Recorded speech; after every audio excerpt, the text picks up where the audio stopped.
Hello hi అందరికీ welcome to my channel. ఈరోజు recipe వచ్చేసి కొర్రలతో కిచిడి చేశాను. ఎలా చేయాలో చూడండి ప్రాసెస్. ఒక కప్పు కొర్రల్ని మంచిగా వాష్ చేసుకుని ఒక 2 అవర్స్ నానబెట్టుకోవాలి. దాని తర్వాత అలానే కొంచెం టేస్ట్ కోసం పెసరపప్పుని కూడా పెసరపప్పుని తీసుకుని అది కూడా ఒక హాఫ్ అన్ అవర్ పాటు నానబెట్టుకోవాలి. దాని తర్వాత గ్యాస్ పైన కుక్కర్ పెట్టుకొని అందులో నేనైతే నెయ్యి యూస్ చేశాను, ఆయిల్ కూడా యూస్ చేసుకోవచ్చు.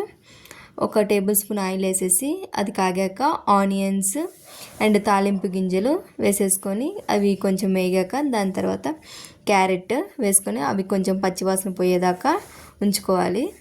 ఉంచి అవి కొంచెం పచ్చివాసన పోయిన తర్వాత మంచిగా కలిదిప్పుతూ ఉండి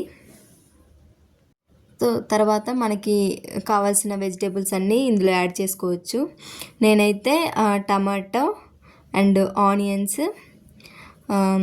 పచ్చిమిర్చి యాడ్ చేస్తున్నాను. ఇవి కూడా మంచిగా పచ్చివాసన పోయేదాకా వేయించుకొని తర్వాత మనం నానబెట్టుకున్న కొర్రలు అండ్ పెసల్ని 2 వేసేసుకొని కొంచెంసేపు కలిదిప్పి కొంచెం అన్నీ మిక్స్ అయ్యేలాగా కొంచెంసేపు కలిదిప్పుకోవాలి. దాని తర్వాత మనం కుక్కర్లో వాటర్ నేనైతే 1.5 గ్లాస్ వాటర్ అయితే తీసుకున్నాను 1 కప్పు కొర్రలకి.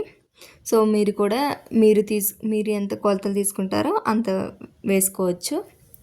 ఇక్కడ మళ్ళీ లాస్ట్లో తగినంత సాల్ట్ కూడా వేసేసి మంచిగా కలిదిప్పి తర్వాత కుక్కర్ మూత పెట్టుకొని 3 to 4 విజిల్స్ వచ్చే వరకు మనం కుక్కర్ని అయితే చూస్తూ ఉండాలి.